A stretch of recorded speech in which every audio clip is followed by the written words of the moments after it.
representation of current and voltage, sir. Vector representation of current and voltage in 2D plane is called phasor. Pure resistive circuit में current और voltage में कौन lead करता है? कोई नहीं, सेम फेज में होता है। करंट और वोल्टेज का फेज सेम होता है।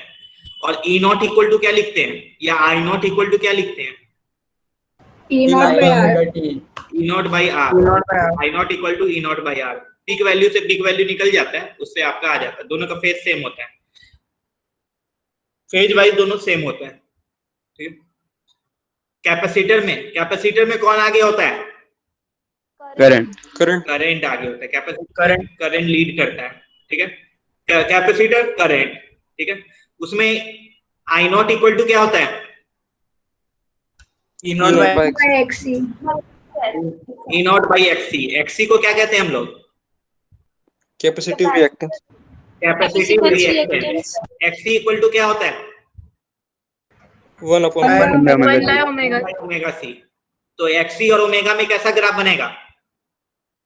हाइपरबोला, रेक्टेंगुलर हाइपरबोला हो गया। और XC को कैपेसिटिव रिएक्टेंस कहते हैं, उसका यूनिट क्या होगा? ओम होगा। ठीक है, XC। और अगर डीसी सर्किट में XC का क्या वैल्यू होता है? इनफाइनाइट, क्योंकि XC इक्वल टू 1/ओमेगा C होता है। और डीसी सर्किट है यानी फ्रीक्वेंसी 0 होगा, ओमेगा 0 होगा, यानी XC इनफाइनाइट होगा। वो ब्रोकन सर्किट की तरह बिहेव करता है। ठीक है, और करंट और वोल्टेज में फेज डिफरेंस कितना होता है? कितना होता है? 90। प्योर इंडक्टिव सर्किट में कौन आगे होता है?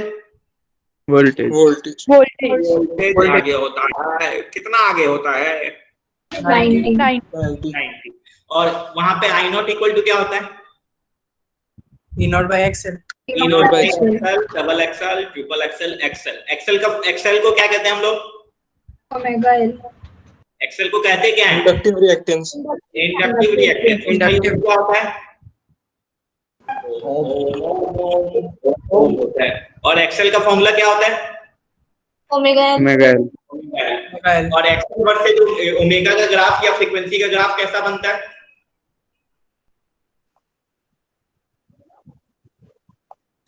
Straight line from origin. Straight line passing through origin. ठीक है, ये हम लोग पढ़े थे। ठीक है, रेजिस्टेंस और फ्रीक्वेंसी में क्या रिलेशन है? रेजिस्टेंस और फ्रीक्वेंसी का ग्राफ कैसा बनेगा? कांस्टेंट।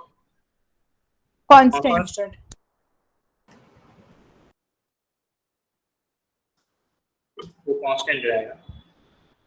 ये सब चीज हम लोग लास्ट क्लास में देखे थे। चलो इससे हम लोग आगे बढ़ेंगे। और कुछ तो नहीं पढ़े थे, पीक वैल्यू ये सब पढ़े थे। हाँ, और एक्सेल डीसी सर्किट में कितना होगा? 0, यानी वो प्लेन वायर की तरह बिहेव करेगा। चलिए, बहुत हुआ ये साहब, अब हम लोग आगे बढ़ेंगे। तो लास्ट क्लास में हम लोग इंडिविजुअल सर्किट देख रहे थे, pure resistive, pure capacitive, pure inductive. आज हम लोग कॉम्बिनेशन देखेंगे, कॉम्बिनेशन। तो लास्ट क्लास में 3 पढ़े थे, आज भी 3 पढ़ेंगे। आज हम लोग पढ़ेंगे LR, RC और LCR। LC वाला सर्किट बाद में पढ़ेंगे। चलो स्टार्ट करते हैं।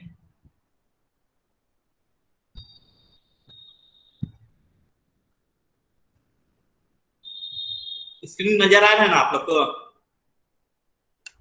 Yes sir.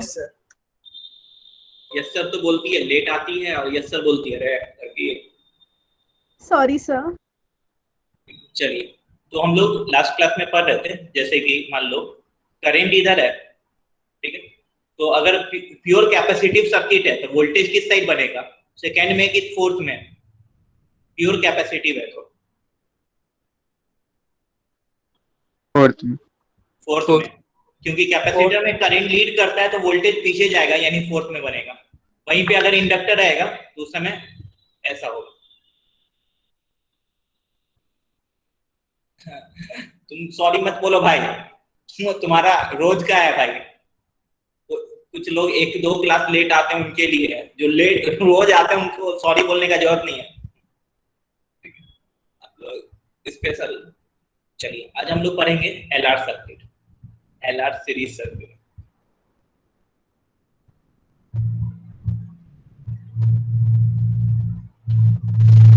तो आपका इंडक्टर और कैपेसिटर दोनों, सॉरी इंडक्टर और रेजिस्टर दोनों।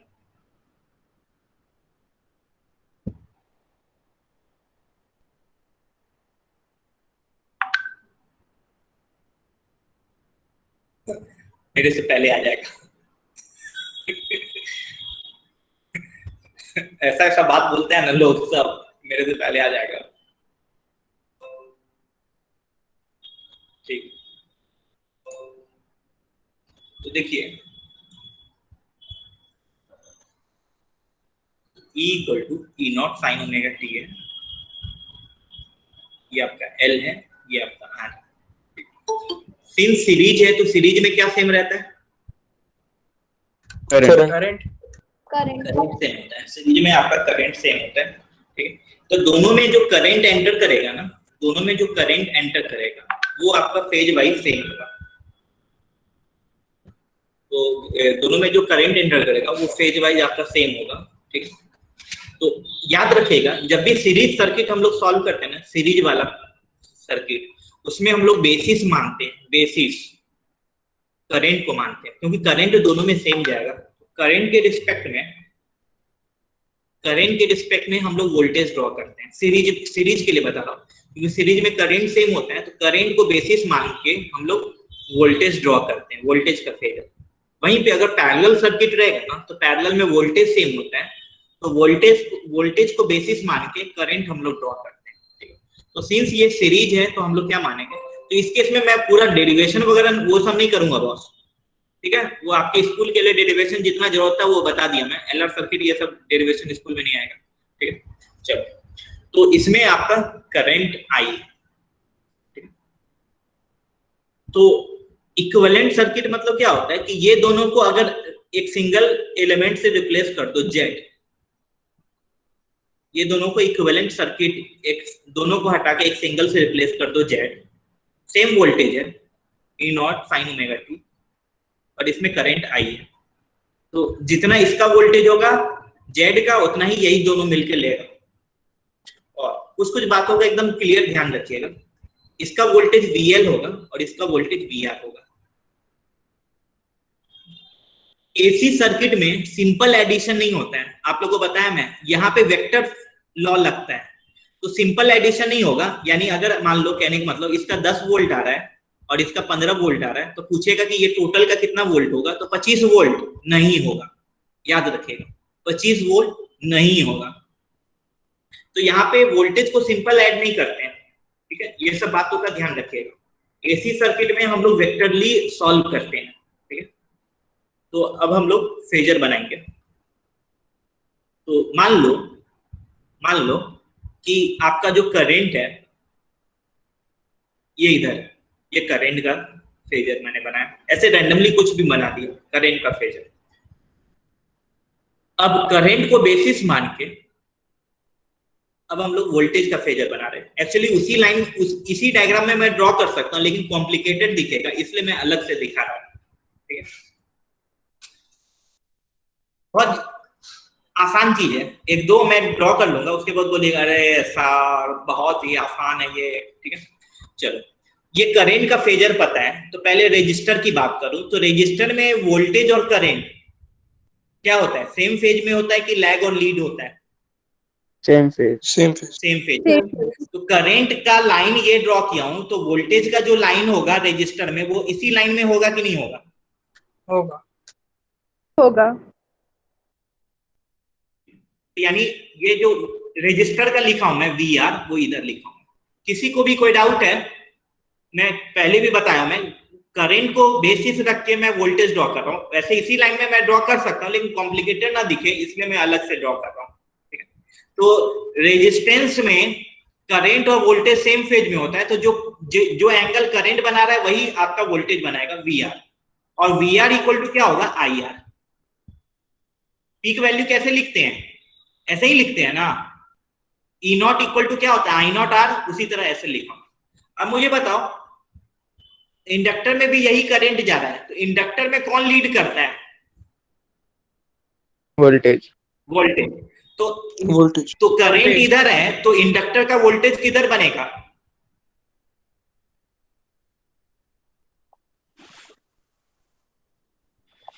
सेकेंड क्वाड्रेंट में, ठीक है, क्योंकि आपको बताया मैं वोल्टेज लीड करेगा। तो मान लो समझो कि एक सिंपल सा क्वेश्चन है कि इंडक्टर का तुमको करंट पता है, तो 90 डिग्री वोल्टेज लीड करेगा, तो वो इधर ही बनता है ना VL, और ये 90 डिग्री होता है, हाँ कि ना? हाँ सर।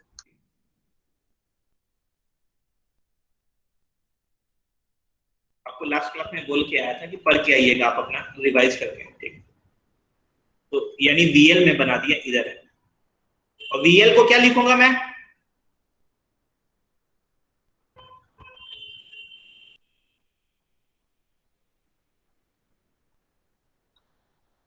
IXL। जैसे VR होता है IR, VL होगा IXL। किसी को भी कोई डाउट है? No sir. नहीं। अब आपके पास दो वेक्टर है, दो वोल्टेज है, एक रेजिस्टेंस का वोल्टेज है, एक इंडक्टर का वोल्टेज है।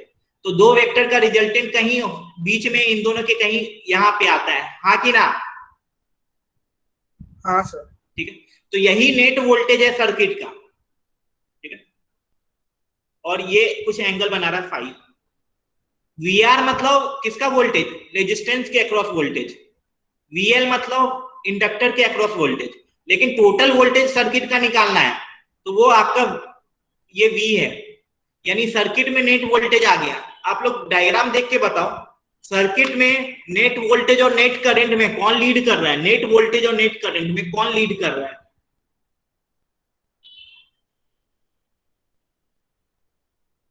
डायग्राम देख के बताइए, सर्किट में नेट वोल्टेज और नेट करंट में कौन लीड कर रहा है?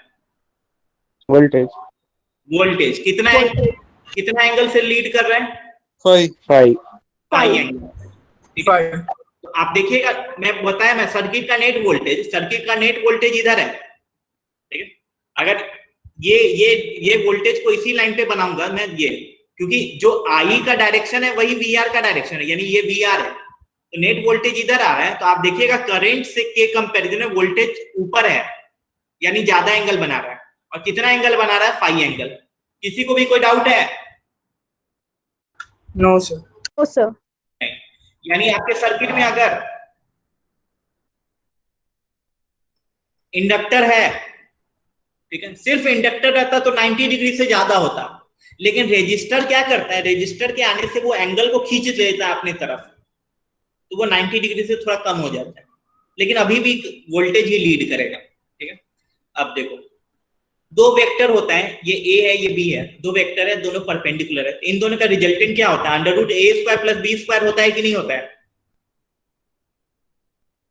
होता है। और +2ab cos थीटा, थीटा 90 है तो वो वाला पार्ट कैंसिल हो जाएगा। उसी तरह आप देखिएगा VR और VL में कितना एंगल है? VR और VL में कितना एंगल है?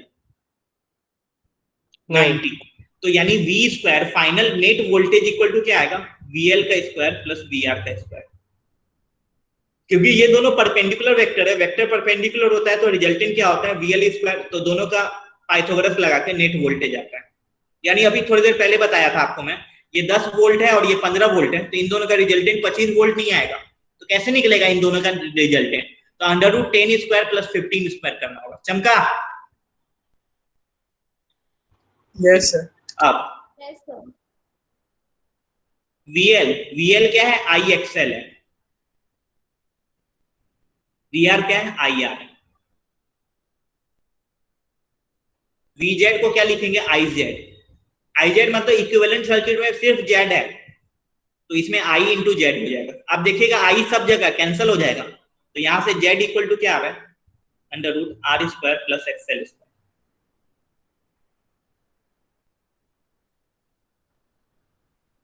ये Z को हम लोग कहते हैं इंपीडेंस। क्या कहते हैं Z को? इम्पीडेंस। Z को कहते हैं हम लोग इंपीडेंस। इसका भी यूनिट ओम होगा। तो यानी LR सर्किट का इंपीडेंस बोलेगा तो क्या बोलेंगे? √R² + XL। √R² + XL का स्क्वायर, ठीक है। R² प्लस, सॉरी स्क्वायर कहां चला गया? तो LR सर्किट का इंपेडेंस होता है R स्क्वायर प्लस XL का स्क्वायर का under root, R square plus XL का स्क्वायर का अंडर रूट। तो और इसका भी यूनिट ओम होगा। तो इस केस में आपको बताया मैं कौन लीड कर रहा है, voltage lead the current by angle phi. ठीक है, यानी तो tan फाई लिखना है, tan फाई। तो मुझे बताओ ये वाला डायग्राम है, tan फाई लिखना है तो क्या लिखेंगे, VL बाई VR लिखेंगे कि VR बाई VL लिखेंगे, बोलो ना रे। VL by VR। VL by VR perpendicular VL है और VL होता है IXL, VR होता है IR। अरे गोल्डू दिन भर सोता रहता है, आई कैंसिल हो गया तो XL बाई R आ रहा है, यानी जो फाई एंगल होगा phase difference between current and voltage वो XL बाई R होगा। सबको चमका? यस। तो LR सर्किट में आपका इंपीडेंस होता है under root R square plus XL का स्क्वायर, और XL क्या होता है ओमेगा L, वो आपको पता है। ठीक है, फाई सिंस LR सर्किट है तो रेजिस्टेंस में तो उसमें करंट ही सॉरी वोल्टेज ही लीड करेगा। कितना एंगल लीड करेगा, 90 डिग्री नहीं होगा, इस केस में फाई होगा और tan phi XL by R होगा। ठीक है, और पीक वैल्यू करंट का बोलेगा निकालने, पीक वैल्यू करंट का पीक वैल्यू निकालने बोलेगा। तो पीक वैल्यू पीक से निकलता है, तो अगर I0 बोलेगा निकालने, I0 तो I0 इक्वल टू E0। मुझे बताओ नीचे में क्या डिवाइड करेंगे,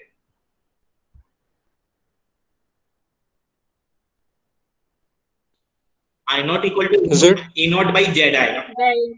E0 बाई क्या होगा, Z, क्योंकि इस सर्किट का टोटल रेजिस्टेंस, टोटल इंपेडेंस एक तरह से मतलब जैसे दो रेजिस्टेंस होता है इक्विवेलेंट लिखते हैं ना, तो इसका इक्विवेलेंट इंपेडेंस कितना है, Z है, तो I0 इक्वल टू क्या होगा, E0 बाई Z होगा। क्लियर है सबको?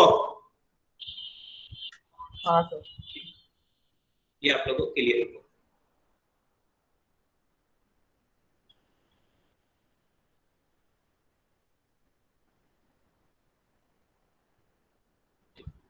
तो पीक वैल्यू ऐसे निकल जाएगा, फेज एंगल निकाल लोगे, ये सब हो जाएगा। चलो एक एग्जांपल मैं करके बताता हूँ कि ये सब क्या है। ठीक, तो इससे ज्यादा क्लियर होगा ना।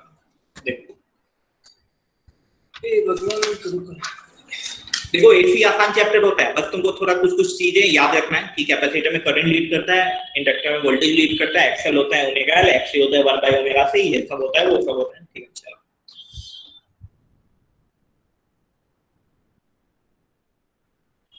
एकदम ध्यान से सुनने का बॉस, सोते नहीं रहने का गुल्डू की तरह।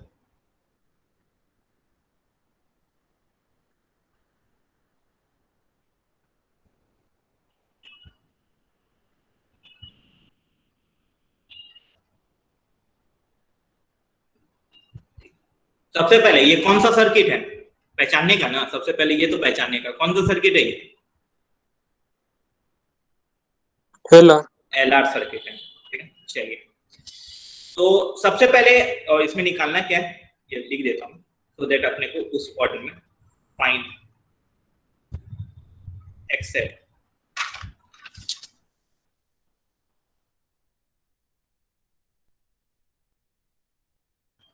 दूसरा जेड, तीसरा I0, चौथा वाई, पांचवा I as a function of time, third one IR as a function of sorry IR नहीं, I तो दोनों में सेम ही होगा ना, VR as a function of time, last VL as a function of time. एकदम ध्यान से सुनिएगा। ठीक है, चलिए सबसे पहले अपने को बोला है एक्सएल निकालना है। एक्सएल का फॉर्मूला क्या होता है, बोलो बोलो, ओमेगा एल। ये क्वेश्चन में ओमेगा कितना दिया हुआ है, 1000। कैसे पता चलता है, तो sine omega T plus phi होता है, तो टी का कोएफिशिएंट ओमेगा होता है, तो ये 1000 दिया हुआ, एल कितना दिया हुआ है 4 मिली हेनरी, मिली मतलब -3 यानी ये 4। एक्सएल का यूनिट क्या लिखेंगे? ओम। ओम। तो एक्सएल पता चल गया, पहला डन।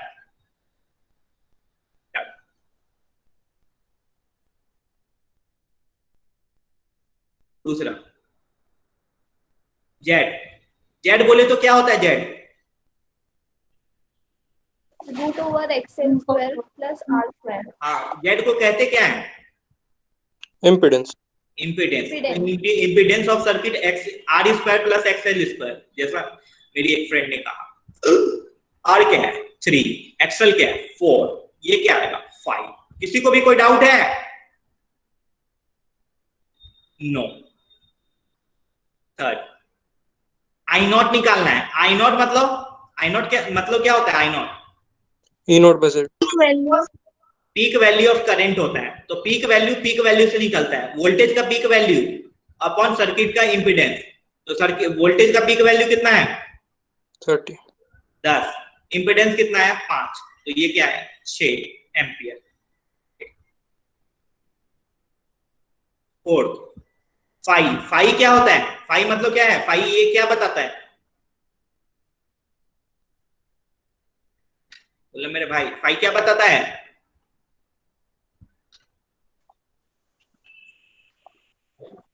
इसलिए गुस्सा आता है मेरे को। फाई क्या बताता है? Current and voltage. करंट और voltage, XL by R. Current और वोल्टेज के बीच का फेज डिफरेंस बताता है। ठीक है, हाँ एक्सएल बाय आर होता है एकता। मैं कहां कह रहा हूं, मैं क्या पूछ रहा हूं कि फाई बताता क्या है? फाई क्या बताता है? वोल्टेज और करंट के बीच का फेज डिफरेंस कितना होगा। ठीक है, तो tan फाई क्या होता है? जैसा कि बताया किसी ने नहीं, एक्सएल बाय आर होता है। ठीक, तो आपका तो tan फाई एक्सएल कितना है 4 और आर कितना है 3, तो tan फाई 4/3 है, यानी फाई कितना होगा 53 डिग्री। और एलआर सर्किट में कौन लीड करेगा बॉस? वोल्टेज। वोल्टेज। यानी ये क्या बता रहा है कि वोल्टेज मतलब net voltage leads current by 53 degree. चलो 50 current as a function of time. तो I as a function of time, जैसे E equal to E not sine omega T का टर्म आता है, तो I equal to I not कितना निकाले हम लोग? 6। अब जो वोल्टेज का फेज है वो लिख दिया मैं, यही छोड़ देंगे कि कुछ और लिखेंगे इसमें? और लिखेंगे, क्या लिखेंगे?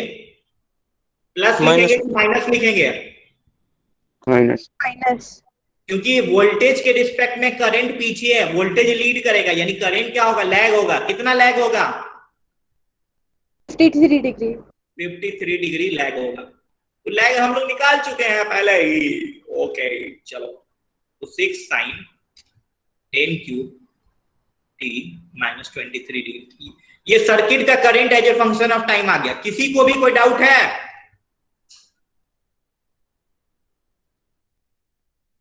किसी को भी कोई डाउट है? याद रखिएगा, सिंस एलआर सर्किट है तो वोल्टेज लीड करेगा, यानी करंट पीछे चलेगा। कितना? 53 डिग्री पीछे होगा, यानी वोल्टेज के फेज से 53 डिग्री कम। चलो 6th, ठीक है। अब ऐसा मान के चलो कि तुमको करंट पता है। अब ये सब जो डेटा निकाले वो सब भूल जाओ। अब तुमको मान के चलो कि तुमको करंट पता है, करंट पता है, वोल्टेज निकालना है किसका? रेजिस्टेंस का। तो रेजिस्टेंस का वोल्टेज V इक्वल टू क्या होता है? IR होता है। ठीक है, तो VR निकालना है, तो वोल्टेज का पीक वैल्यू, तो पीक वैल्यू क्या होता है? IR। तो I 6 है और R कितना है 3, तो 6 × 3। मुझे बताओ रेजिस्टेंस में करंट और वोल्टेज सेम फेज में होता है कि नहीं होता है? होता है, सेम फेज में होता है। यानी करंट का फेज पता है तो वोल्टेज का फेज भी वही लिखेंगे, हाँ कि ना?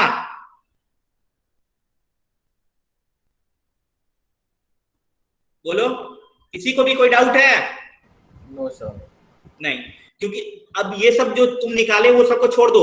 अब ऐसा समझो कि करंट तुमको पता है, तो रेजिस्टेंस में करंट पता है, तो रेजिस्टेंस का वोल्टेज लिखना है तो आई आर होता है, तो आई का पीक वैल्यू 6 है और आर 3 है, तो 6 इंटू 3 आ गया। करंट का फेज और वोल्टेज का फेज रेजिस्टेंस में सेम होता है, इसलिए दोनों का फेज सेम होगा, यानी voltage as a function of time आ गया रेजिस्टेंस में।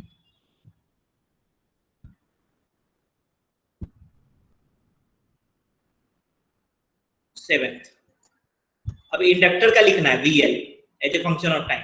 तो जैसे वीआर आई आर हुआ है तो वीएल क्या होगा? आई एक्सएल। आई एक्सएल। तो आई है आपका 6 और एक्सएल कितना आया 4 साइन। करेंट का फेज लिख दिए, और कुछ लिखेंगे क्या? Yes sir. क्या लिखेंगे? यस सर तो बोली, क्या लिखेंगे? Plus 53 degree. 53। इंडक्टर में, इंडक्टर सिर्फ इंडक्टर का वोल्टेज लिख रहे हैं, तो इंडक्टर में करंट और वोल्टेज के बीच का फेज डिफरेंस कितना होता है? 90। तो इंडक्टर में करंट और वोल्टेज के बीच का फेज डिफरेंस 90 डिग्री होता है। तो आपको पता है करंट इंडक्टर में कितना जा रहा है, तो इसके रिस्पेक्ट में ये 90 डिग्री ज्यादा होना चाहिए, ठीक है। तो वोल्टेज लीड करेगा तो करंट से 90 डिग्री ज्यादा, यानी प्लस 90 लिखेंगे। 53 लिख बोलती है, 53 ही होगा क्या वो? ये सॉल्व करेंगे तो 53 ही आएगा, क्या रहेगा? तो सोच के बोला करो ना। तो ये आपका 67 डिग्री है। क्लियर है सबको? याद रखिएगा, करंट एक बार आ गया, उसके बाद हम लोग इंडिविजुअल रेजिस्टर और इंडक्टर का देख रहे हैं। तो इंडक्टर रेजिस्टर में सेम फेज में होता है, लेकिन इंडक्टर में जो करंट होता है, सॉरी वोल्टेज होता है, करंट से 90 डिग्री आगे होता है। ये जो करंट और वोल्टेज लिखे वो ये जो करंट आया वो सर्किट का करंट है, और ये जो वोल्टेज दिया हुआ है सर्किट का टोटल वोल्टेज दिया हुआ है, ये सर्किट का करंट है। तो इन दोनों का टोटल ओवरऑल में फेज फाई लेंगे, लेकिन अगर इंडक्टर की सिर्फ बात करेंगे तो उसमें तो 90 डिग्री आएगा। सबको सारा पार्ट समझ में आया? Yes sir. Yes sir. Yes sir. इससे आसान क्या होगा? समझा इतना प्यार से? चलिए, ऐसा ही सिमिलर क्वेश्चन दे रहा हूं, आप लोग एकदम प्यार से बनाइएगा, ठीक है। इधर उधर कांड मत कर दीजिएगा, इधर का उधर, उधर का इधर कर दिए, सब लोग बनाइएगा, ठीक है। चलिए, प्रश्न है आपके लिए, क्वेश्चन।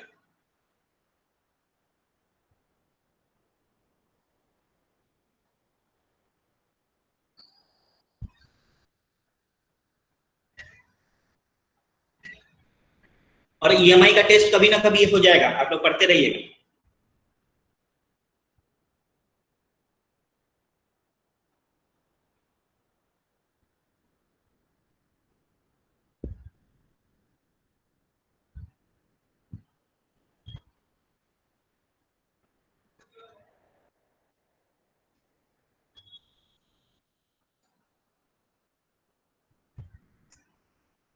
एकदम जो पिछले क्वेश्चन में निकाले हैं ना, वही सब चीज इसमें भी निकालना है।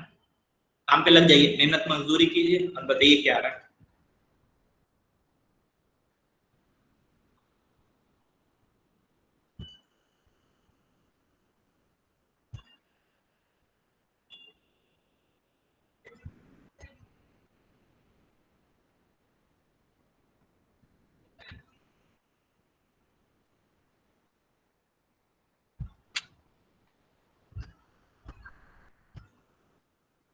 सब लोग सॉल्व कीजिएगा, एकदम आसान चीज है।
पूरा पार्ट निकाल लीजिएगा तब बताइएगा, तब अपन चिल करते हैं। थोड़ा मेहनत मजदूरी आप लोग कीजिए।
सब लोग सॉल्व कीजिएगा।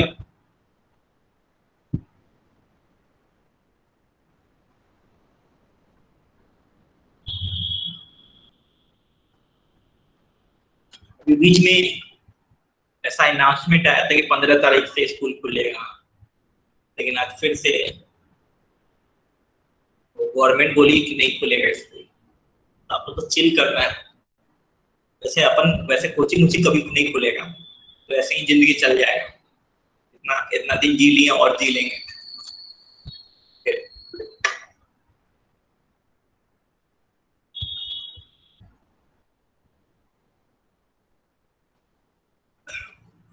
और मोस्ट प्रोबेबली सब चीज ठीक रहा तो नेक्स्ट मंथ एक वीक का छुट्टी भी मिलेगा आप लोग को, सब चीज ठीक रहा तो।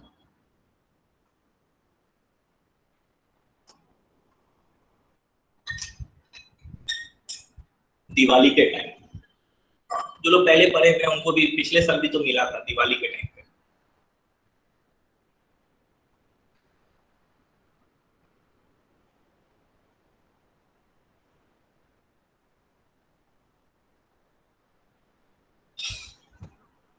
एक मई से क्लास स्टार्ट हुआ है अपना, कंटिन्यूअसली चल रहा है। मई में तो आतंक था, डेली क्लास हो जाता था, अभी तो लोग ठीक है, आराम है। चलिए, ऐसा अज्यूम कर रहा हूँ कि आप लोग बहुत सारे लोग अटेम्प्ट किए होंगे, सॉल्व कर रहे होंगे, कर रहे हैं। अब अपन भी कर लेते हैं, देख लेते हैं, फिर मैच कर लेंगे। चलो, एक्सेल होता है ओमेगा एल, तो ओमेगा 10⁴ दिया हुआ है और एल दिया हुआ है मिली हेनरी, तो यहाँ से 20 ओम आ गया। जेड √r² प्लस एक्सएल का स्क्वायर, यानी 20 का स्क्वायर प्लस 20 का स्क्वायर, यानी 20√2। तो tan phi XL by R होता है, तो 20/20 आजकल बहुत चल रहा है, सब फिक्स रहता है। यहाँ से फाई क्या आ गया 45 डिग्री, यानी V वोल्टेज लीड करेगा I बाई 45 डिग्री। यहाँ पे जो V लिखते हैं, यहाँ पे जो V है वो V ओवरऑल वोल्टेज होता है या इंडिविजुअल वोल्टेज, इंडक्टर या कैपेसिटर सॉरी रेजिस्टर का वोल्टेज होता है। इसमें V कौन सा वोल्टेज लिखते हैं हम लोग? नेट वोल्टेज, ओवरऑल वोल्टेज, ठीक है। तो अब करें I नॉट निकालेंगे, I नॉट होता है E naught by Z, E not 40√2 है और जेड है 20√2, उससे क्या आ गया 2 एम्पियर आ गया। अब current as a function of time लिखेंगे I, तो पी की वैल्यू लिख दिए, साइन ओमेगा टी, वो वोल्टेज का पहले फेज लिख दीजिए। अब सिंस एलआर सर्किट है तो वोल्टेज आगे होगा, तो करंट क्या होगा पीछे, कितना पीछे होगा, तो नेट करंट है ये, नेट वोल्टेज के रिस्पेक्ट में 45 डिग्री पीछे है, तो उससे आ गया 2 sin 10⁴t plus 15।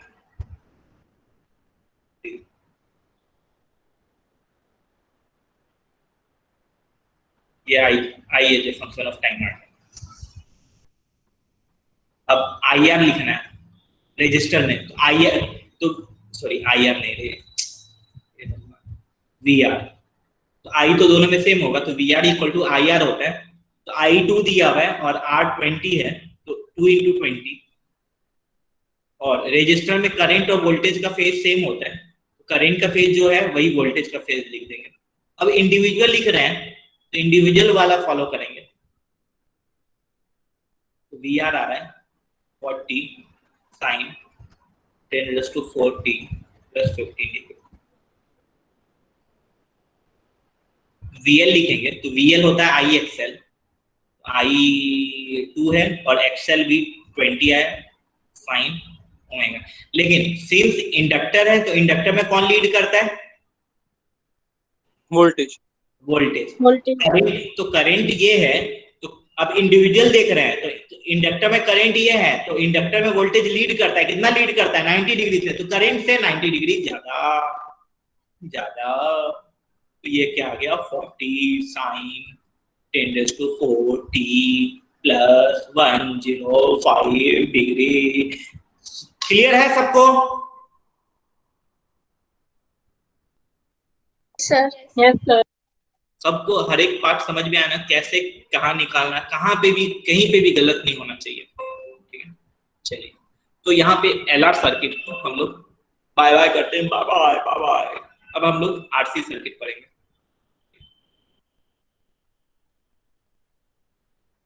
Second RC circuit, RC series circuit.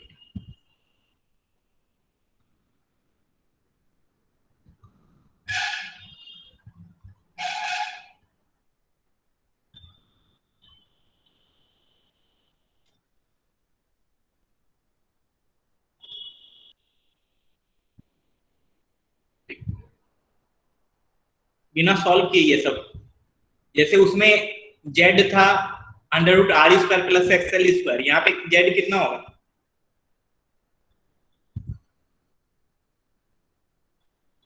बोलो मेरे भाई, जेड क्या होगा इसके?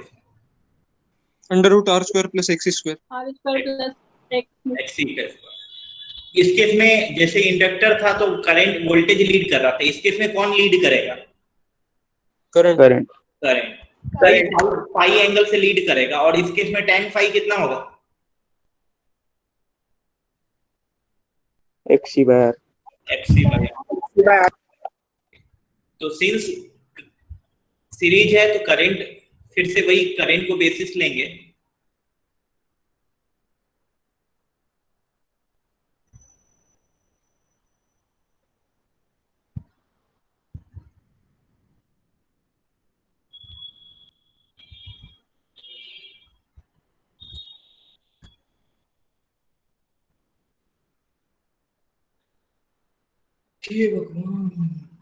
करंट को बेसिस ले रहा हूं मैं। तो मान लो कि करंट तुम्हारा, करंट का फेजर ऐसा है, वोल्टेज का फेजर बनाऊंगा मैं। तो रेजिस्टेंस है, तो रेजिस्टेंस में करंट और वोल्टेज का फेजर सेम फेज में होता है। तो आई जिस डायरेक्शन में था उसी डायरेक्शन में वी आर होगा, और ये क्या होगा? I R. वीसी किधर बनाएंगे? वीसी फोर्थ क्वाड्रेंट में, क्योंकि इंडक्टर कैपेसिटर में करंट अगर इधर है तो वोल्टेज पीछे होता है, कितना पीछे होता है? 90 डिग्री से। तो वीसी जो बनेगा वो आपका इधर बनेगा। किसी को भी कोई डाउट है? वो कितना होगा? I X. किसी को भी कोई डाउट है? No sir. नहीं। अब ये भी दो वेक्टर है, तो इन दोनों का भी रिजल्टेंट कुछ इधर मान लो आएगा, ये मान लो वी, और ये एंगल फाई आ रहा है, ठीक? तो तुम देखोगे जो नेट वोल्टेज है वो इधर आ रहा है, और करंट है, तो कौन लीड कर रहा है? करंट। करंट लीड कर रहा है। current तो आप देखिएगा अभी भी वी आर और वी सी परपेंडिकुलर है, तो जब भी वेक्टर परपेंडिकुलर होता है तो रिजल्टेंट कैसे निकालते हैं? अंडर रूट करके। तो वी आर का स्क्वायर प्लस वी सी का स्क्वायर, यानी इस केस में भी पाइथागोरस से आया। तो वी को क्या लिखेंगे? आई जेड टोटल सर्किट का, और ये क्या होगा? I R. ये क्या होगा? I F C. आई सब जगह कैंसिल हो जाएगा, तो यहां से जेड इक्वल टू क्या आया? Under root R square plus X C का स्क्वायर।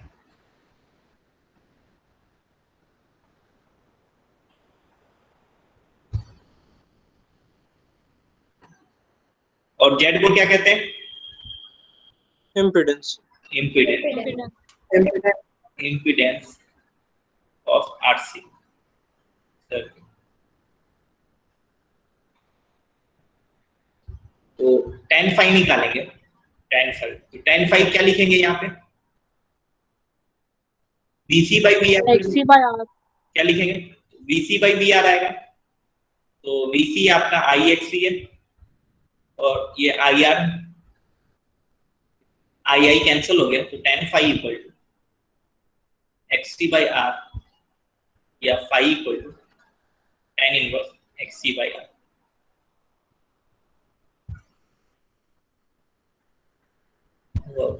यहाँ पे आई नॉट क्या होगा? वही ई नॉट बाई जेड होगा, और net current lead voltage by phi. यानी अगर voltage E not sine omega T है तो current I equal to I not sine omega T plus phi होगा कि माइनस फाई होगा? Plus phi. प्लस फाई होगा, क्योंकि वोल्टेज से करंट लीड करेगा वो। क्लियर है सबको?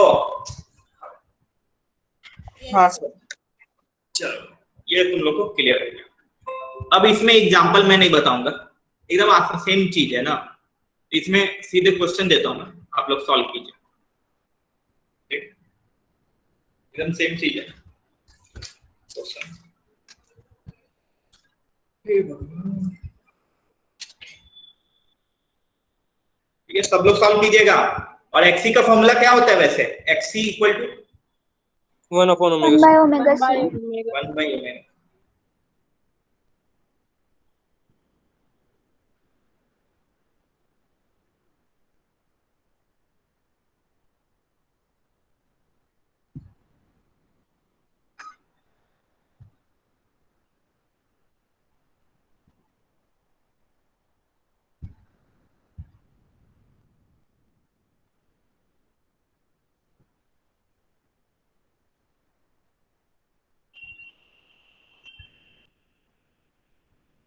चलो काम पे लग जाओ तुम लोग।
अब लोग सॉल्व कीजिएगा, बैठे नहीं रहना है किसी को भी।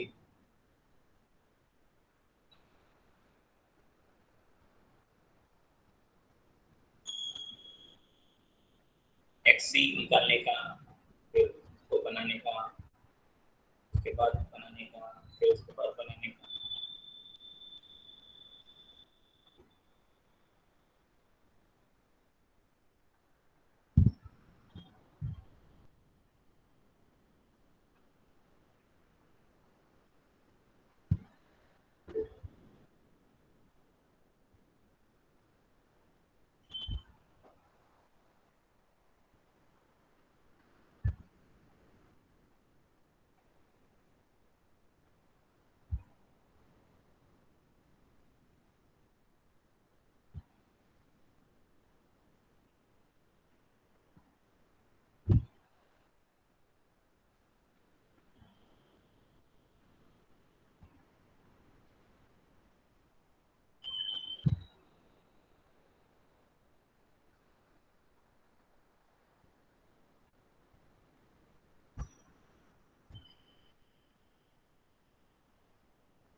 करंट और वोल्टेज का क्या एक्सप्रेशन आ रहा है वो भी लिख दीजिएगा।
तो इस केस में हम लोग देखेंगे एक्सी। एक्सी होता है 1/ओमेगा c। ओमेगा दिया हुआ 10⁴, सी दिया हुआ 10/3 माइक्रोफैरेड। माइक्रो मतलब 10⁻⁻6 होता है, तो ये 10⁵ और -6 यानी ये 30 ओम है। तो जेड आपका √r² प्लस एक्सी का स्क्वायर, तो उससे आप 50 ओम आ जाएगा। पीक वैल्यू ऑफ करंट वो E0/Z होता है, उससे आएगा आपका 1.6 एम्पियर। 5 तो tan फाई आपका XC/R होता है, XC 30 और R 40, तो 3/4 यानी आपका जो फाई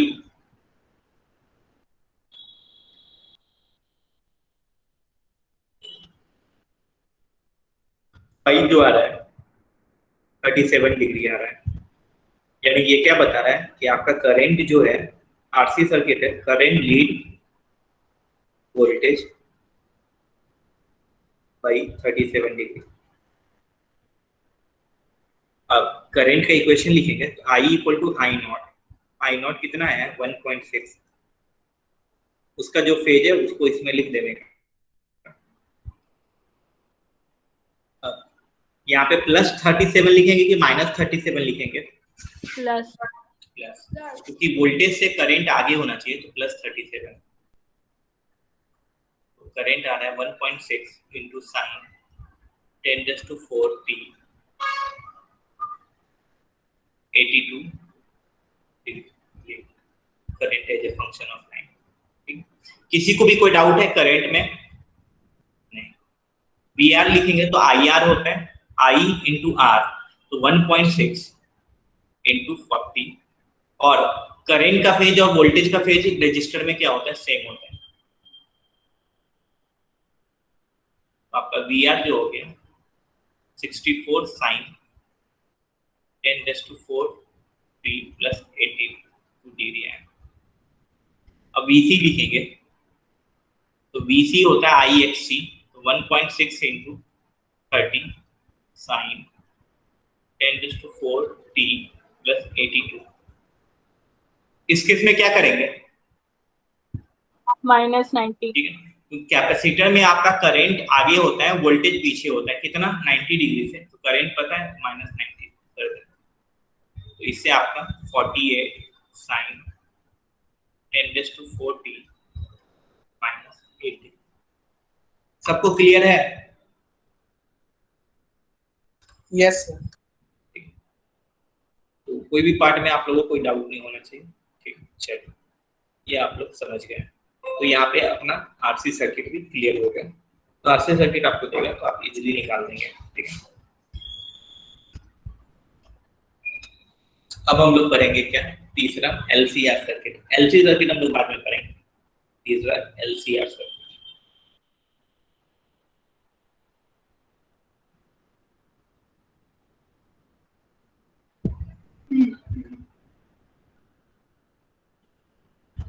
देखो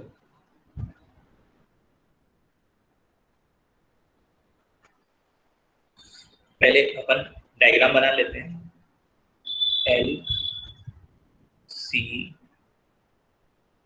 तीनों है सर्किल,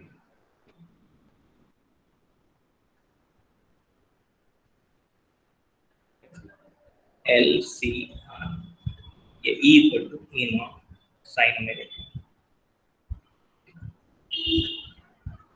तो इसको सॉल्व करना है। तो इसके इक्विवेलेंट एक जेड बना लो,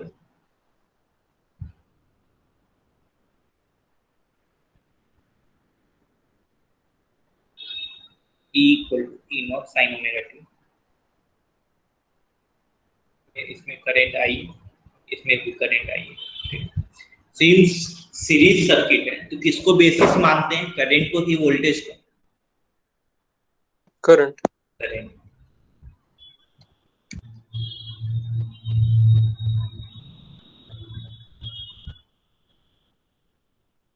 तो इस केस में करंट मान लो इधर है आई। करंट को बेसिस मान के तीनों यहाँ पे तीन वोल्टेज आएगा, वीआर भी आएगा, वीसी भी आएगा, वीएल भी आएगा।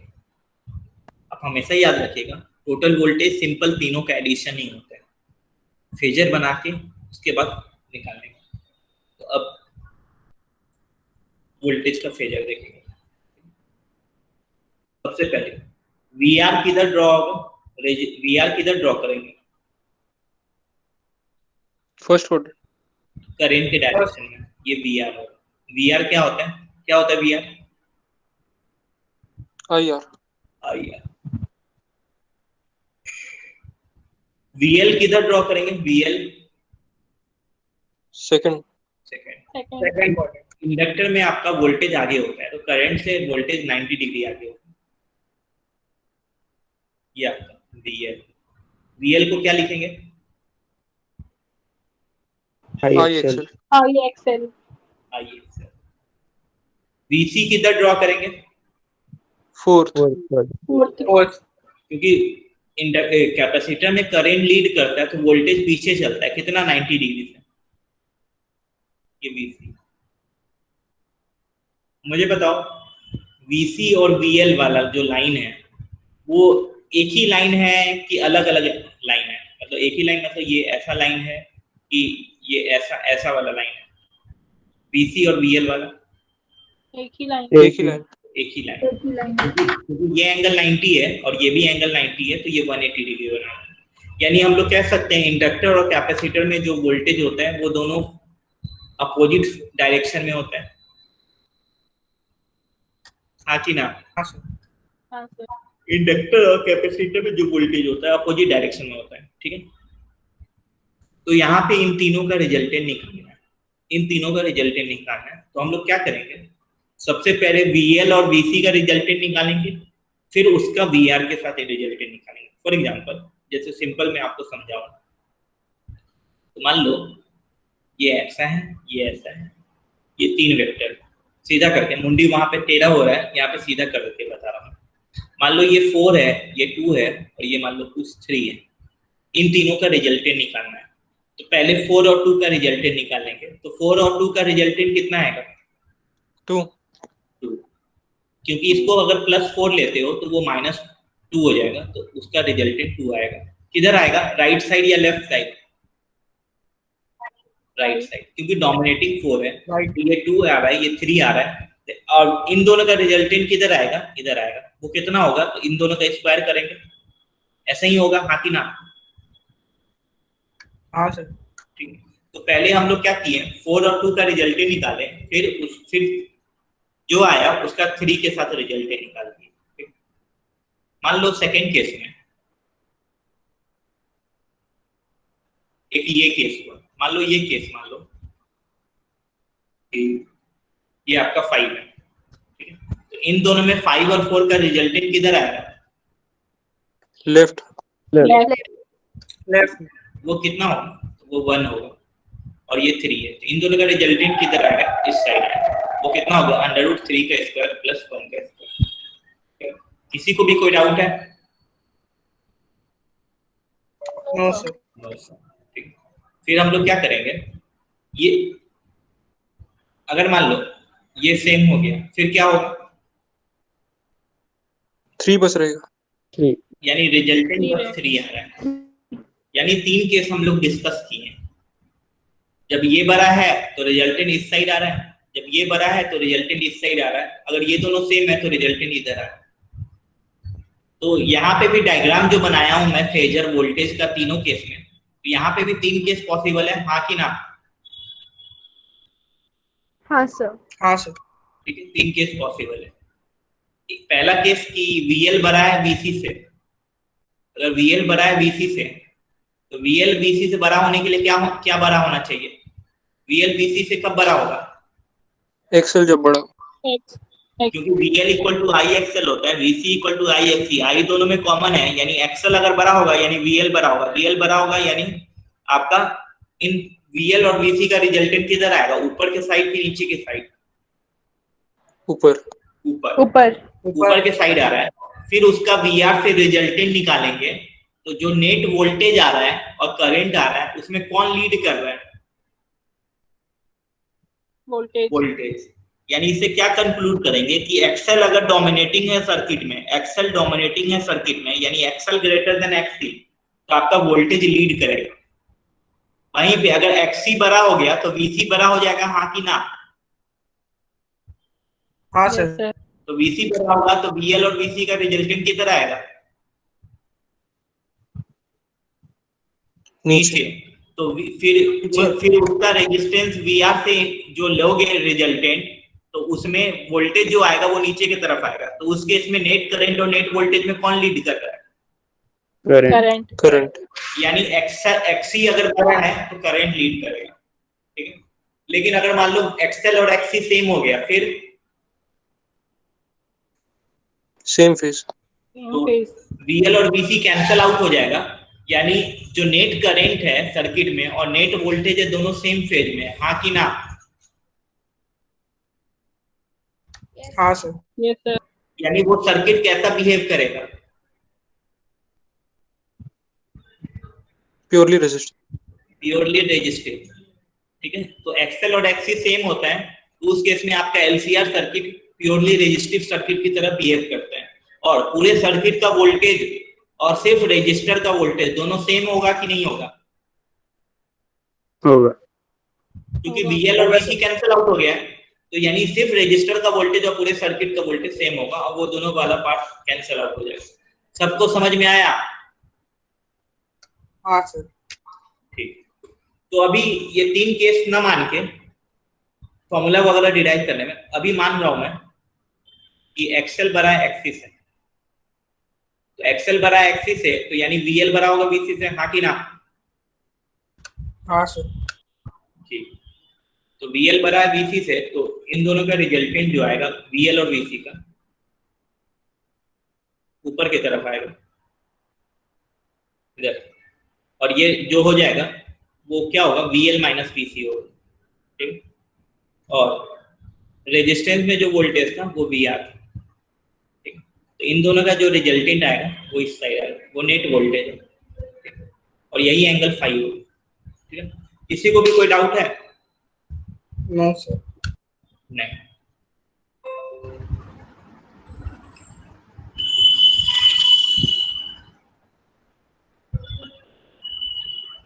तो नेट वोल्टेज लिखेंगे V इक्वल टू, V क्या होगा, √VR² plus VL minus VC का होल स्क्वायर, क्योंकि दो वेक्टर परपेंडिकुलर होता है तो रिजल्टेंट कैसे निकालते हैं, A² प्लस B² करते हैं। अब V क्या होगा, नेट वोल्टेज है यानी IZ लिखेंगे, VR क्या होगा, IR होगा, VL क्या होगा, IX है,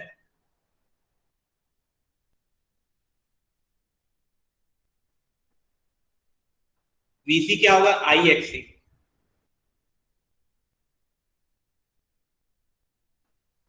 आई सब जगह कैंसिल कर देंगे, तो इंपीडेंस ऑफ LCR सर्किट कितना आ रहा है,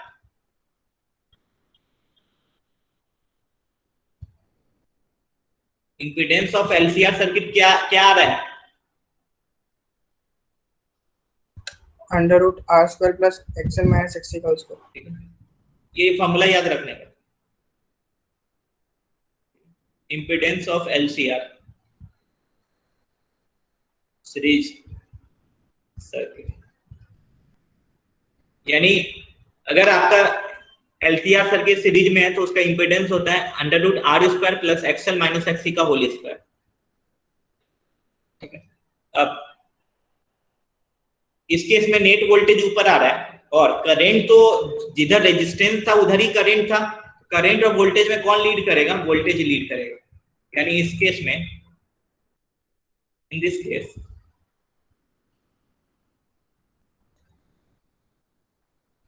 वोल्टेज मतलब net voltage leads the current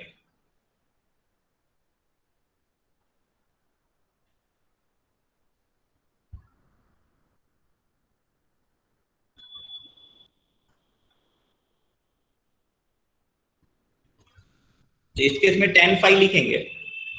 tan phi तो क्या लिखेंगे? एक्सएल माइनस एक्ससी बार। हाँ, VL minus VC by VR। VL होता है IXL, VC होता है IXC upon R IR। I सब जगह कैंसिल हो जाएगा तो tan फाई इक्वल टू क्या आ रहा है? XL minus XC upon R आ रहा है, यानी phi equal to tan inverse XL minus XC upon R आ रहा है। ये आपका फाई आ गया। ठीक है, तो इंपीडेंस ऑफ एलसीआर सर्किट होता है R square plus XL minus XC का होल स्क्वायर का अंडर रूट। और अगर एक्सएल डोमिनेटिंग है तो वोल्टेज लीड करेगा, कितना एंगल से लीड करेगा? तो tan फाई इक्वल टू होता है XL minus XC upon R. देखो इंडिविजुअल सर्किट भी सॉल्व कीजिएगा ना, इंडिविजुअल सर्किट भी कोई भी सब इसी फॉर्मूला से बनेगा।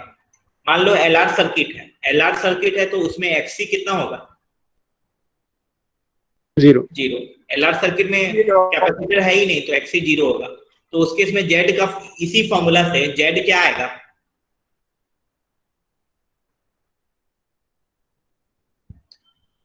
इसी फॉर्मूला में एक्ससी को 0 डालेंगे इंपीडेंस वाले में तो वो जेड क्या आ रहा है? Under root R square plus XL का whole square, sorry R square plus XL का होल स्क्वायर आ रहा है कि नहीं आ रहा है? हाँ सर। ठीक है, अगर मान लो आरसी सर्किट रहता तो एक्सएल 0 आता है तो भी तुम एक्सएल 0 डालोगे तो भी वही आएगा, आर स्क्वायर प्लस एक्ससी का होल स्क्वायर आएगा। ठीक है, सेम लॉजिक से फाई वाले में देखो, tan फाई में अगर एलआर सर्किट है तो एक्ससी 0 होगा तो tan phi equal to XL by R आएगा। अगर आरसी सर्किट होगा तो एक्सएल 0 होगा तो tan phi equal to minus XC by R आएगा। माइनस साइन क्या बता रहा है कि आपने जो एजम्पशन लिया ना कि वोल्टेज करंट से लीड होगा, लेकिन आपका आरसी सर्किट है तो उस केस में माइनस साइन यही बता रहा है कि आपने जो एजम्पशन लिया वो गलत होगा कि करंट लीड करेगा उस केस में। वैसा ही होता है कि नहीं होता है? हाँ सर।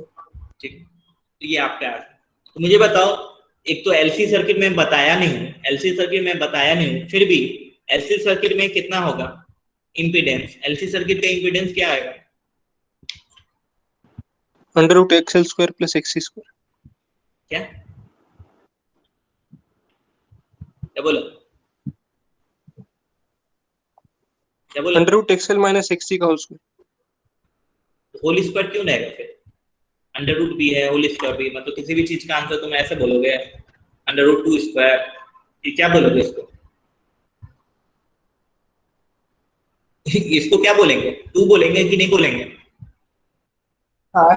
तो z इक्वल टू क्या होगा? XL minus एक्ससी।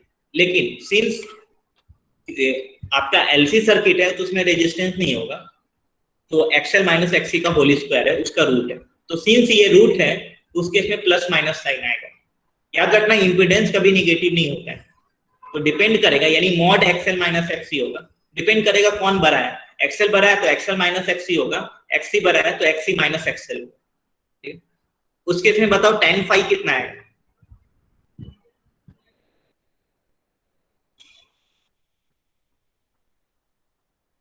मतलब फाई कितना होगा? 90 डिग्री, क्योंकि एलसी सर्किट है तो आर 0 है तो आर 0 डालोगे, कोई भी नंबर के नीचे में 0 होता है वो वैल्यू इनफाइनाइट होता है, यानी फाई 90 डिग्री होगा।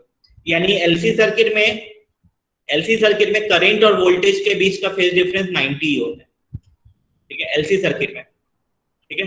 आरसी और एलआर में नहीं होता है, उसमें फाई होता है, और एलसी सर्किट में आपका 90 होता है, ठीक है। और डिपेंड करेगा कौन बड़ा है, कौन लीड करेगा। एक्सएल अगर बड़ा होगा तो वोल्टेज लीड करेगा, एक्ससी बड़ा होगा तो करंट लीड। चलिए, ये आपको समझ में आ गया, तो इसको मैं पूरा लिख देता हूं। मैं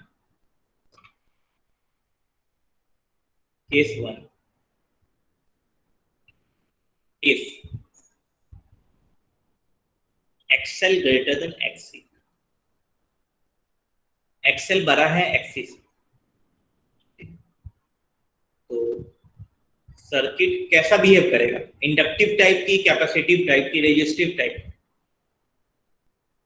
इंडक्टिव। Inductive type. पूरा 90 डिग्री से ज्यादा नहीं होगा, लेकिन वोल्टेज ज्यादा होगा, मतलब फेज वाइज। प्योरली नहीं लिखा हूं मैं, इसलिए इंडक्टिव टाइप यानी वोल्टेज लीड करे। इस केस में जेड का फॉर्मूला हमेशा सेम होगा, एक्सएल माइनस एक्ससी का होल स्क्वायर, tan फाई आएगा आपका XL minus XC upon R, voltage leads current, यानी अगर आपका voltage E not sine omega T है, और इस केस में आई नॉट क्या होगा, ई नॉट बाई जेड होगा, जेड इम्पीडेंस है, तो करंट क्या होगा, I not sine omega T plus five की माइनस फाइव, -5 क्योंकि ये इंडक्टिव टाइप है, वोल्टेज लीड कर रहा है current. Case 2, if XL less then XC, circuit कैसा बिहेव करेगा? कैपेसिटर कैपेसिटिव, यानी सर्किट किस तरह का गवर्न करेगा वो एक्सएल और एक्सी डिसाइड करेगा, आर से कोई मतलब नहीं है। जेड यही होता है, सिंस ये एक्सएल माइनस एक्सी का होल स्क्वायर है, तो उससे कोई फर्क नहीं पड़ता है तुम एक्सी माइनस एक्सएल लिखो या एक्सएल माइनस एक्सी लिखो, कोई फर्क नहीं पड़ता। लेकिन इस केस में tan फाई जो लिखेंगे वो एक्सी माइनस एक्सएल लिखेंगे। यहाँ पे वोल्टेज लैग करेगा,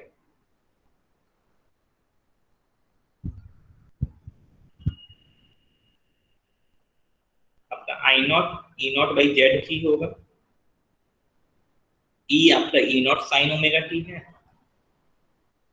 तो आई जो लिखेंगे वो आई नॉट क्या लिखेंगे, साइन ओमेगा टी प्लस की माइनस, प्लस, क्योंकि कैपेसिटिव टाइप बिहेव करेगा तो प्लस होगा।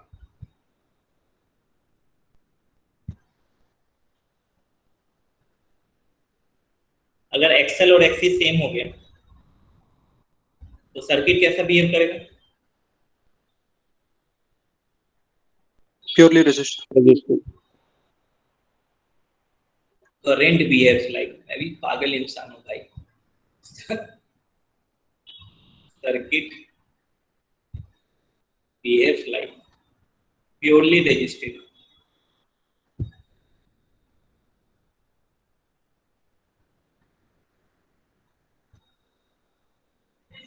इस केस में जेड कितना होगा?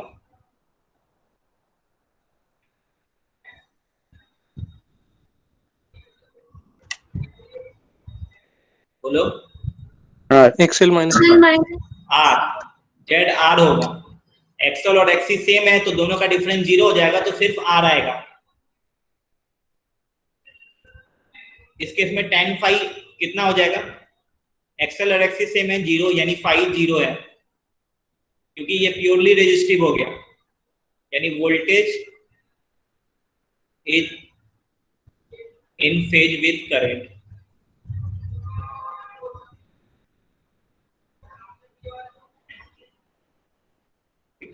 आई नॉट क्या होगा, ई नॉट बाई आर हो जाएगा, E equal to E not sine omega T है। तो आई को क्या लिखेंगे, I naught sin omega t. I not sine omega T plus 5 की माइनस 5, नो 5, नो 5। ठीक है, क्लियर है सबको ये तीनों केस? हाँ सर। ठीक है, चलिए ये आप लोग को समझ में आ गया। अब हम लोग कुछ कुछ ग्राफ, रेजोनेंस, ये सब समझेंगे।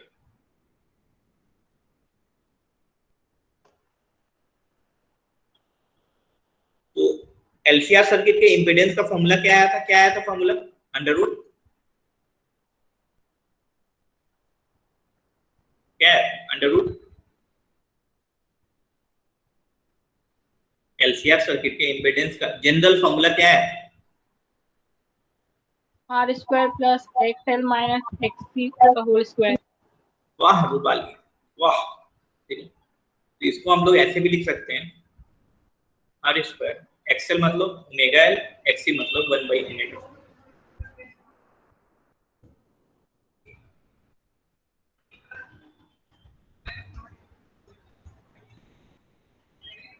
तुम देखोगे तो ये जो जेड है ये ओमेगा का फंक्शन है, जेड जो है ओमेगा का फंक्शन है।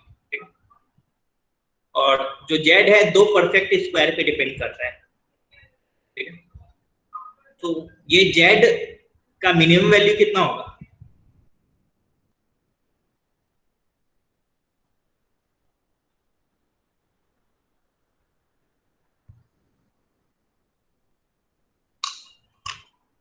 ये जेड का मिनिमम वैल्यू कितना होगा, हाँ, सिंस ये दो परफेक्ट स्क्वायर पे डिपेंड करता है तो ये तो जीरो हो नहीं सकता है, ये जीरो कर सकते हैं कैसे, तो एक्सएल और एक्ससी को सेम कर दिए, उस समय जेड क्या होगा, मिनिमम होगा, एल्स जेड हमेशा आर से ज्यादा होगा। तो इंपेडेंस वर्सेस ओमेगा का ग्राफ प्लॉट करते हैं।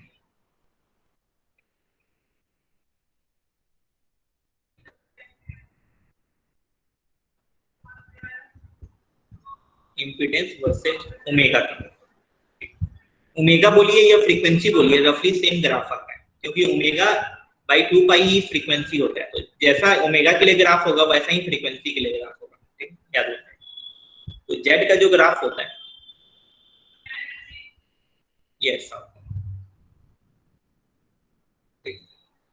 एक पार्टिकुलर ओमेगा नॉट पे जेड क्या होता है, मिनिमम होता है। एक पार्टिकुलर ओमेगा नॉट पे जेड मिनिमम होता है, और जेड मिनिमम कितना होता है, R और आपको बताया मैं जेड मिनिमम कब होगा,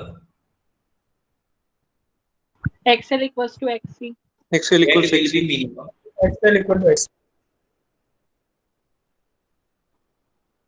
when XL equal to X। XL होता है ओमेगा एल और XC होता है 1 बाई ओमेगा सी। यहाँ से omega square equal to 1 by L C आ रहा है, ओमेगा इक्वल टू 1 बाई, ये ऐसा omega equal to 1 by under root L C. और भी कुछ दिन पहले देखे हैं क्या ये फॉर्मूला, यस सर, कौन से में, कहाँ देखे हैं, ईएमआई। तो वो टॉपिक का कहा ना, पूरा हनुमान जी बन गया है क्या रे, पूरा पहाड़ उठा के ले आएगा। वो तो किस टॉपिक में पढ़े हैं,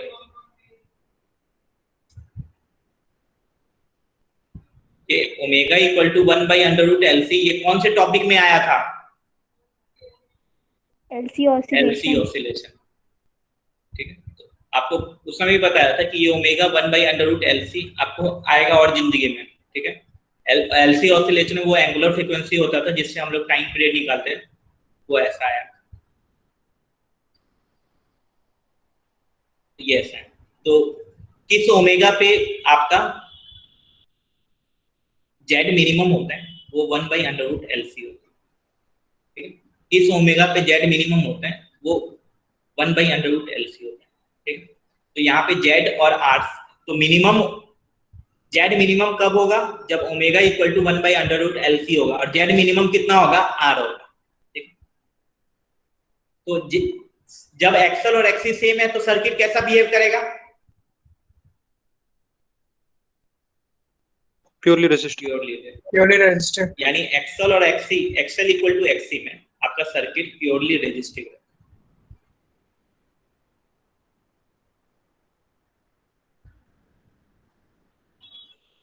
यानी किस ओमेगा पे? At omega equal to omega not. Omega not मतलब 1/√LC। मुझे थोड़ा सोच के बताओ, ओमेगा को ओमेगा नॉट से बढ़ा दिए, मतलब इस रीजन में तुम ओमेगा को ओमेगा नॉट से बढ़ा दिए, यानी यहाँ पे हो, इस रीजन में सर्किट क्या होगा? कैपेसिटिव होगा कि इंडक्टिव होगा? तीन केस है ना। Omega equal to omega not पे प्योरली रेजिस्टिव है क्योंकि एक्सएल और एक्सी सेम है। अब ओमेगा को ओमेगा नॉट से बढ़ा दिए तो अब एक्सएल और एक्सी सेम नहीं है, तो या तो वो कैपेसिटिव होगा या इंडक्टिव होगा। मुझे बताओ कौन सा होगा?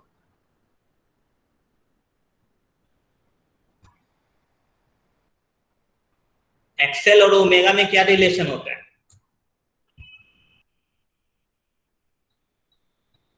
एक्सएल और ओमेगा में क्या रिलेशन होता है? डायरेक्टली। और एक्सी और ओमेगा में inversely. Inverse. Omega equal to omega not पे एक्सएल और एक्सी सेम है, ओमेगा को बढ़ा दिए। अब बताओ कि कौन डोमिनेटिंग, इंडक्टिव होगा कि कैपेसिटिव होगा सर्किट?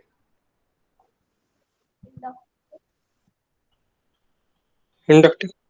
क्यों होगा इंडक्टिव? Directly proportional. क्या डायरेक्टली?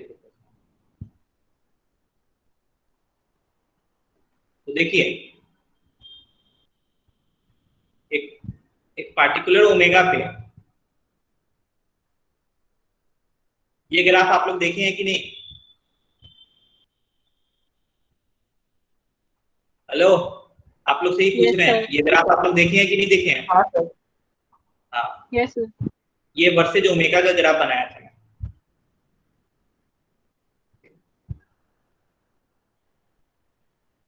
क्या हो गया भाई? Omega equal to omega not पे एक्सएल और एक्सी सेम है, ओमेगा से ज्यादा चले गए, इधर चले गए, तो इस जैसे ही इस रीजन में आए, कौन ऊपर है? एक्सएल ऊपर है कि एक्सी ऊपर है? एक्सेल। एक्सएल ऊपर है। यहाँ पे देखिएगा एक्सएल बड़ा है, एक्सी छोटा है। लेकिन अगर पीछे चले गए तो कौन बड़ा है? एक्सी। एक्सी। ठीक है, यानी अगर ओमेगा नॉट से ज्यादा फ्रीक्वेंसी कर दिए तो उस केस में आपका एक्सएल बढ़ जाएगा। अभी क्या एक्सएल और एक्सी सेम है, तो ओमेगा बढ़ाने से एक्सएल बढ़ता है। यानी पहले मान लो ये 2 और 2 था ओमेगा नॉट पे, लेकिन अब ओमेगा बढ़ा दिए, तो ओमेगा बढ़ाते हैं तो एक्सएल बढ़ता है, ये 3 हो गया। लेकिन ओमेगा बढ़ाने से एक्सी कम होता है, वो 1 हो गया। तो 3 और 1 में 3 डोमिनेटिंग है, यानी एक्सएल डोमिनेटिंग है। जब भी एक्सएल डोमिनेटिंग होता है सर्किट कैसा बिहेव करता है? Inductive type. चमका? हाँ सर। एक्सएल अगर ओमेगा नॉट से बड़ा हो जाएगा तो एक्सएल एक्सी से बड़ा हो जाएगा, यानी सर्किट आपका इंडक्टिव टाइप बिहेव करेगा। वहीं पे उल्टा अगर कम कर दिए तो उस केस में एक्सएल कम हो जाएगा और एक्सी बड़ा हो जाएगा, तो सर्किट आपका क्या बन जाएगा? कैपेसिटिव। क्लियर है सबको? हाँ सर। अब रेजोनेंस देखिए, अभी आपको जेड का ग्राफ बनाया था, I naught peak value of current निकालना है, तो आई नॉट का फॉर्मूला के लिए हम लोग क्या यूज करेंगे? आई नॉट के लिए आई नॉट इक्वल टू क्या होता है? ई नॉट बाई जेड। ठीक है, ओमेगा चेंज कर रहे हैं, ओमेगा चेंज करने से क्या चेंज होगा? जेड चेंज होगा, ई नॉट चेंज होगा, आई नॉट चेंज होगा। क्या चेंज होगा पहले?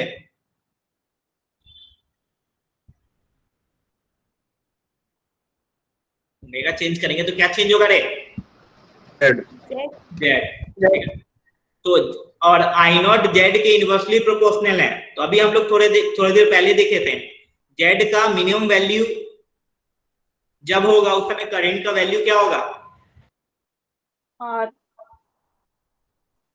मैक्सिमम होगा कि नहीं होगा? जब जेड मिनिमम है उस समय करंट क्या होगा? मैक्सिमम। मैक्सिमम।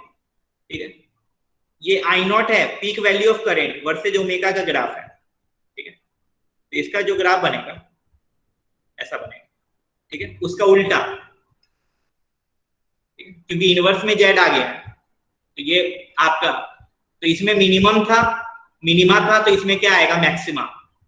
क्योंकि इनवर्स है तो जेड, जब जेड मिनिमम होगा उस समय आपका आई नॉट क्या होगा? मैक्सिमम। क्लियर है सबको? बोलो ना रे। हाँ, Yes, sir. तो एक पार्टिकुलर ओमेगा पे करंट मैक्सिमम होगा, वो पार्टिकुलर ओमेगा क्या होगा? 1/√LC, क्योंकि इस ओमेगा पे जेड क्या होता है? मिनिमम होता है। जेड मिनिमम होगा तो करंट क्या होगा? मैक्सिमम होगा, तो आई नॉट आपका मैक्सिमम होगा। और आई नॉट मैक्सिमम कितना होगा? तो E not by Z minimum. Z minimum कितना होता है? R। ठीक है, और आपको बताया मैं इस रीजन में सर्किट कैसा बिहेव करेगा? इंडक्टिव। इंडक्टिव, क्योंकि ओमेगा ओमेगा नॉट से ज्यादा है तो इस रीजन में इंडक्टिव रहेगा, इस रीजन में आपका कैपेसिटिव रहेगा। और एकदम टॉप मोस्ट पॉइंट पे, उस पार्टिकुलर पॉइंट पे, टॉप मोस्ट पॉइंट पे वो सर्किट कैसा रहेगा? Purely resistive. Purely Purely resistive. resistive. तो रेजोनेंस को कैसे डिफाइन करते हैं? The frequency at which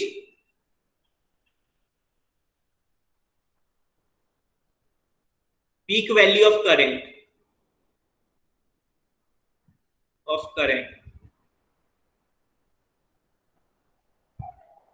is maximum is known as resonance frequency.